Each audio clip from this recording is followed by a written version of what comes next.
നാട്ടിലുള്ള കുറച്ച് പേരെങ്കിലും എനിക്ക് മെസ്സേജ് അയച്ച് പറയാറുണ്ട്. നിങ്ങളൊക്കെ ഇപ്പോൾ സേഫ് ആൻഡ് സെക്യൂർഡ് ആയില്ലേ? അതുകൊണ്ട് തന്നെ നാട്ടിലുള്ള ഞങ്ങളെയും കൂടി ഇങ്ങോട്ടേക്കൊന്ന് കൊണ്ടുവന്നൂടെ? എന്തെങ്കിലും വേക്കൻസീസ് ഉണ്ടെങ്കിൽ ഷെയർ ചെയ്തൂടെ? അതിപ്പോൾ എന്ത് ജോലിയാണെങ്കിലും കുഴപ്പമില്ല. ഞങ്ങൾ വില്ലിങ് ആണ്. ഞങ്ങൾക്ക് എങ്ങനെയെങ്കിലും ഒന്ന് എബ്രോഡ് വന്നാൽ മതിയെന്ന്.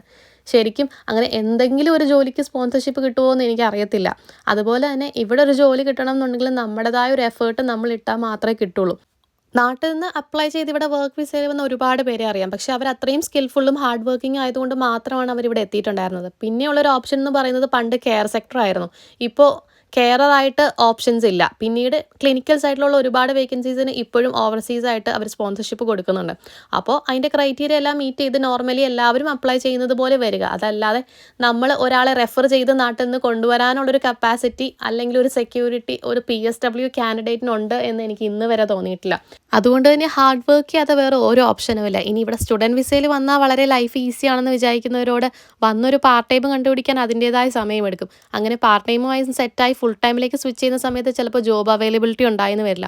പിന്നെ PSWനുള്ള ഫണ്ട് റേസ് ചെയ്യലും അതിനുശേഷം വിസ സ്വിച്ച് ചെയ്ത് PSWയിലേക്ക് മാറുന്ന സമയത്ത് ഫുൾ ടൈം കണ്ടുപിടിക്കാനുള്ള സ്ട്രഗിളും ഫുൾ ടൈം ഒന്ന് ഓക്കെ ആകുമ്പോഴേക്കും വിസ എക്സ്പയർ ആകാനുള്ള സമയത്ത് പിന്നെയുള്ളൊരു ഓട്ടവും ഇതെല്ലാമാണ് നിങ്ങൾ ഉദ്ദേശിക്കുന്ന സേഫ്റ്റി.